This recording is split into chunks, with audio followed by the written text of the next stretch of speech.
안녕하세요. 유쾌한 멘토 한창호입니다. 오늘은 유쾌하게 칩보하자 9단계로 자소서 준비하기 1편입니다. 취업을 할 때 가장 어려운 부분이 자기소개서 작성인데요. 그래서 제가 이번에는 9단계를 통해서 어떻게 하면 자기소개서를 잘 쓸 수 있을지에 대하여 영상을 준비해봤습니다. 자, 그럼 1단계부터 한번 시작해 보겠습니다. 1단계 시작하기 전에 9단계 자소서 준비하기 파트를 3개의 파트로 나눠서 진행할 거라는 걸 알려드릴게요. 첫 번째 파트는 나를 찾는 단계의 파트이고, 두 번째는 기업을 찾는 단계 파트입니다. 세 번째는 나를 알았고 기업을 알았으니까 나와 기업을 맞추는 파트예요. 여기가 가장 중요한 파트고, 실제 자기소개서 작성 스킬이 가장 많이 나오는 부분은 나와 기업을 맞추는 단계입니다. 오늘 처음으로 한 1단계 중에 나를 찾는 단계에 있어서 예시를 먼저 좀 보여드리려고 해요. 그 예시는 제가 취업했을 때인 13년도 당시의 예시이고, 어떻게 제가 대기업 재무팀에 취업했을지, 어떤 전략을 가지고 취업했을지에 대해서 예시로 먼저 말씀을 드리려고 합니다. 두 번째는 과거의 나를 찾는 방법을 말씀드리려고 해요.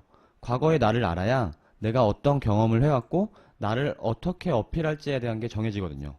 그래서 다음 영상 때는 경험에 대해서 얘기를 나눌 거고, 세 번째는 미래의 나예요. 과거에 내가 이렇게 살아왔고 이렇게 잘 살아왔고 어떠한 역량을 가지고 있고 어떤 사람인지를 알았으면 입사해서 내가 어떤 커리어 패스를 갈지를 알려줘야 된다는 거죠.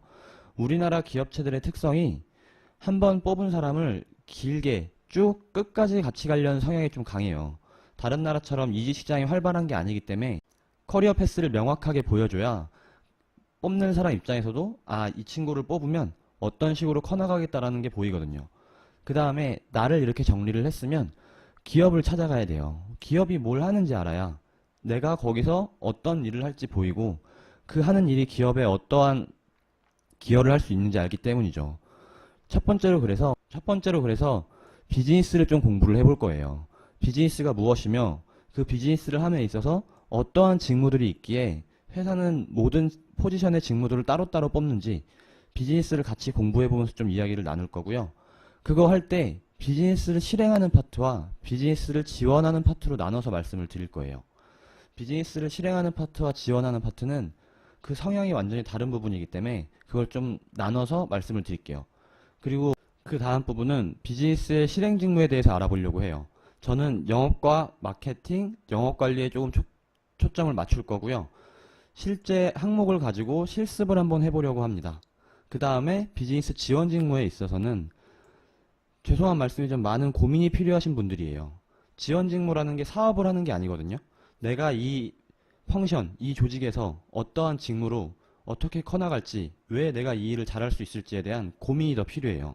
실행하시는 분들은 실제로 사업을 하려는 생각을 많이 해주셔야 되고, 지원을 하시려는 분들은 본인이 원하는 직무, 회계면 회계, 세금이면 세금, 그 파트를 왜 하고 싶었는지에 대한 명확한 고민을 좀 더 해주셔야 돼요.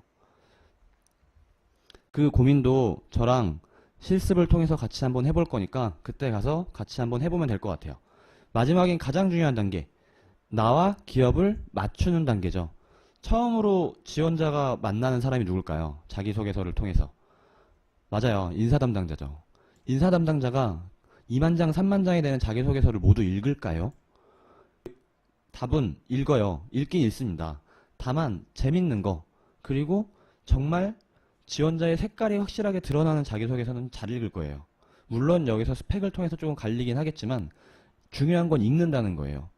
그럼 우리는 어떻게 더 어필을 해야 되냐? 지원자는 더욱 읽게 만들어야 돼요. 그 말은 뭐냐? 간결하게, 그리고 스토리 있는 글을 만들어 달라는 거죠. 그래서 제가 처음 영상 때 말씀드린 게 본인의 경험을 시간순으로 잘 정리를 해봐야 돼요. 그걸 가지고 스토리를 만들어야 되거든요. 마지막 만나는 사람은 바로 면접관이겠죠. 면접관은 뭐를 볼까요?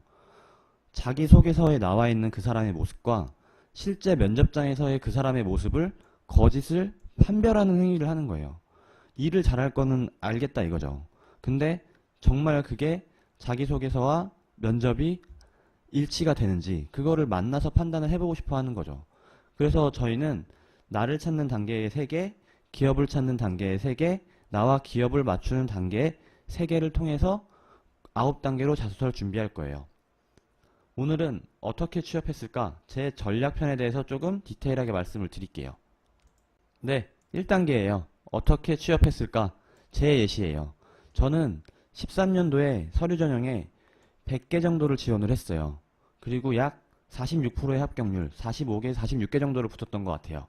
그렇게 해서 면접에서는 총 22개를 받고 최종적으로 합격한 곳은 5곳이었어요.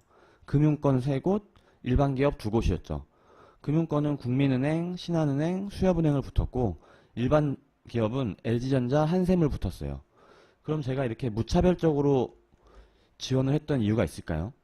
이거는 절대 무차별적으로 지원하지 못해요. 100개라는 숫자 무차별적으로 절대 못해요.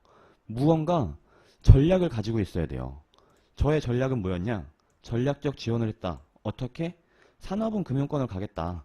하지만 직무는 비금융권에 재무팀을 가겠다라고 확실하게 정했어요. 금융권에 갔을 때 합격률이 80%가 될 수 있었던 가장 큰 이유는 정한 산업에서 어떠한 직무를 하겠다도 명확하게 밝혔거든요. 근데 비금융권은 산업에 대한 지원 동기가 없었어요. 그 말인 즉슨 내가 왜 이 기업에 오는지는 몰랐다는 거죠. 저는 그냥 직무를 바라보고 무조건 지원을 했어요. 물론 이게 제 잘못이긴 해요. 그래서 여러분들은 앞으로 준비할 때 기업에 대해서도 좀 공부를 하고 준비했으면 좋겠어요. 저도 만약에 기업에 대해서 공부를 하고 지원했다면 20%보다는 높은 결과가 나왔을 것 같아요. 그래서 여기서 말씀드리고 싶은 거는 전략적으로 좀 생각해보자 이거죠. 막상 시즌에 부닥쳐갖고 9월달부터 막 쓰지 말고 그 전에 무슨 전략을 가지고 내가 취업시장에 나갈지를 정리를 해보자는 거예요. 답이 없는 시장이에요. 답이 없는 시장에서는 본인이 어떻게 어필할지 전략을 가지고 나오셔야 돼요. 그럼 조금 더 디테일하게 말씀을 드려볼게요. 네, 앞에서 말씀드린 것 같이 저는 지원 동기를 확실하게 정했어요. 어떤 산업, 어떤 직무에 갈지 한 지원 동기를 정리해 놓고 왔어요. 이 부분이 굉장히 힘든 부분일 텐데 그래도 시간이 있을 때 미리미리 산업과 직무에 대한 지원 동기를 생각을 좀 해놓으셔야 돼요. 특히 영업을 가시려는 분들은 본인이 어떤 산업에 영업을 하고 싶은지를 한번 생각을 해보세요. 저는 어땠을까요? 저는 금융산업, 뭐 할 거냐? 투자 업무 할 거예요. 투자 업무가 뭐냐? 어떤 기업에 돈을 빌려주고 그 기업에 투자를 해서 그 기업이 성장하는 걸 보고 싶다는 게 제 지원 동기였어요. 스토리는 나중에 같이 한번 말씀드릴게요. 그리고 일반 기업을 재무팀을 지원할 때는 오로지 재무 업무였어요. 다른 거를 얘기를 한 적이 없어요. 영업을 써본 적도 없고 총무, 인사 생각해 본 적이 없었어요. 재무 업무라는 것을 재무 업무라는 것을 설정을 해놓고 그 다음부터 자격증을 따기 시작한 거죠. 그럼 저를 어떻게 표현하려고 했을까요? 저는 제 성향을 먼저 표현을 했어요. 저는 이런 사람입니다. 약속을 잘 지키고요. 성실하고 꾸준하게 일을 하고요. 남을 배려할 줄 압니다. 이게 다 예전의 경험에서 나오는 이야기들이었어요. 두 번째, 일하는 것도 보여줘야겠죠. 왜냐? 회사에 가는데 당연히 일을 해야죠. 그럼 저는 어떤 걸로 제 일하는 모습을 보여줬냐? 분석을 잘한다 했어요. 이게 어디에 이어지냐면 저는 투자 업무를 하고 싶다 했고 재무 업무를 하고 싶다고 했어요. 이 업무의 기반은 분석력이에요. 그렇기 때문에 분석에 대한 얘기를 많이 했고 저는 바에서 알바를 하고 클럽에서 알바를 하면서 전체적인 일을 조망하는 걸 좋아했어요. 아, 이 다음엔 이 일이 일어나는구나. 그래서 뭔가 구조화시키는 걸 항상 좋아했어요. 물론 지금 회사에서도 구조화시키는 걸 굉장히 좋아하긴 해요. 지금 영상을 찍는 것도 보시면 아시겠지만 구조화된 모습들을 좋아해요. 이런 성향과 역량을 가지고 스토리를 짜나가는 거죠. 이 부분은 다음 영상부터 같이 갈 거예요. 왜냐? 어렵기 때문에 짧게는 하기 힘들어요. 그럼 이런 스토리의 끝은 무엇으로 갈 거냐? 커리어 패스예요. 제일 중요해요. 들어가셔서 뭐 할 거냐 이거죠. 이게 뭐다? 입사 후 포부라는 거죠. 저는 입사 후 포부가 재무직무에서 꼭 순환을 돌겠습니다 했어요. 기획으로 입사를 하지만 회계도 알 거고 세무도 알 거고 금융도 알 거다. 그래서 10년의 경험을 가지고 법인의 CFO로 나가는 게 나의 가장 큰 목표다라고 했어요. 물론 작은 기업을 쓸 땐 그 기업의 CFO가 되겠다고 얘기를 했죠. 이게 숫자를 왜 보여줘야 되냐? 의지가 달라져요. 그래서 본인의 의지를 보여주려면 꼭 숫자를 가지고 디테일한 입사 후 포부를 만들자는 거죠. 이렇게 하고 나면 어떤 게 되냐면 이렇게 하고 나면 어떤 게 생기냐면 자신감이 생겨요. 왜냐? 저 이 직무를 위해서 공부를 했잖아요. 그리고 적합하다는 걸 어떻게 맞췄냐? 이 길로 끝까지 가겠다는 거예요. 제 패스를, 커리어 패스를. 그거를 어떠한 계획을 가지고. 그러면 그분들이 봤을 때, 기업이 봤을 때 이 사람을 뽑아가면 이 사람은 뭔가는 해내겠구나라는 포텐셜이 보이는 거죠. 그거를 가지고 우리는 자신감을 내비칠 수 있는 거예요. 이렇게 자기소개서를 만들어 나가면 면접 때까지도 편해요. 왜? 스토리를 알고 있거든요. 제가 말하고 싶은 스토리를. 그래서 다음 영상부터는 스토리를 만들어 나가는 방식에 대해서 조금 말씀을 드리려고 해요. 오늘은 여기까지 제 예시를 들려드렸고, 언제나 궁금한 게 있으면 네이버나 인스타, 페이스북에 유쾌한 멘토를 쳐주시면 됩니다. 그래서 블로그에 오셔서 글들도 보고 궁금한 게 있으면 질문을 해주시면 돼요. 자, 그럼 다음 영상까지 건강하게 잘 지내세요.